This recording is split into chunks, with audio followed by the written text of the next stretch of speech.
This lecture is about boosting, which along with random forests is one of the most accurate out-of-the-box classifiers that you can use. The basic idea here is to take a large number of possibly weak predictors, and we're going to take those possibly weak predictors and weight them in a way that takes advantage of their strengths and add them up.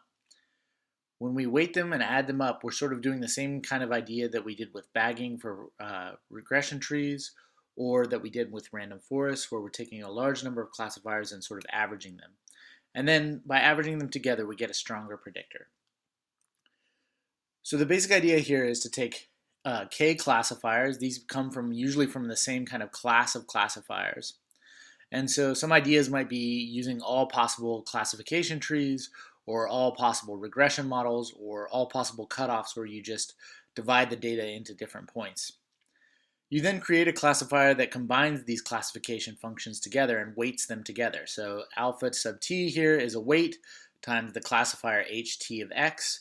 And so this weighted set of classifiers gives you a prediction for the new point. That's our f of x. The goal here is to minimize error on the training set. And so this is iterative. At each step, we take exactly one h. We calculate weights for the next step based on the errors that we get from that original h. And then we upweight missed classifications and select the next h and move on. The most famous boosting algorithm is probably AdaBoost, and here you can read about it on Wikipedia. You can also read this very nice tutorial on boosting here that will also give us some of the material for the rest of these lecture notes. So here's a really simple example. Suppose we're trying to separate the blue plus signs from the red minus signs, and we have two variables to predict with. So here I've plotted variable 1 on the x-axis and variable 2 on the y-axis. We haven't named them because this is just a very simple example. And so the idea is, can we build a classifier that separates these variables from each other? We could start off with a really simple classifier. We could say just draw a line, a vertical line, and say which vertical line separates these points well. Here's a classifier that says anything to the left of this vertical line is a blue plus, and anything to the right is a red minus. And so you can see we've misclassified these 3 points up here in the top right. So the thing that we would do is build that classifier, calculate the error rate. In this case, we're missing about 30% of the points. And then we would upweight those points that we missed. Here I've shown that upweighting by drawing them in a larger scale. So those pluses are now upweighted for building the next classifier. We would then build the next classifier, and in this case, our second classifier would be one that drew a vertical line right over here. And so that vertical line would classify everything to the right of that line as a red minus, and everything to the left as a blue plus. And so here we again misclassified 3 points, these 3 right here. And so those 3 points are now upweighted and are also drawn larger for the next iteration. So we can again calculate the error rate and use that to calculate the weights for the next step. Then the third classifier will intentionally try to classify those points that we misclassified in the last couple of rounds. So for example, these pluses and these minuses need to be correctly classified. To do that, we now draw a horizontal line and we say anything below that horizontal line is a red minus and anything above is a blue plus. And now we misclassify this point and these 2 points over here. So then what we can do is we can take those classifiers and we can weight them and add them up.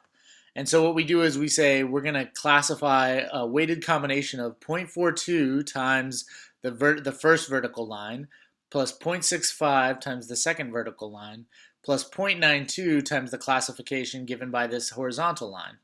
So what that ends up doing is once you added these classification rules up together, you can see that our classifier works much better now. We get to a much better classification when adding them up that gets all of the blue pluses and all of the red minuses together. So in each case, each of our classifiers was quite simple. It was just a line across the plane, and so it's actually quite a naive classifier. But when you weight them and add them up, you can get quite a strong classifier at the end of the day. Boosting can be done with any subset of classifiers. In other words, you can start with any sort of weak set of classifiers. In the previous example, we just used straight lines to separate the plane. A very large class is what's called gradient boosting, and you can read more about that here. R has multiple boosting libraries, so they basically depend on the different kind of classification functions and combination rules.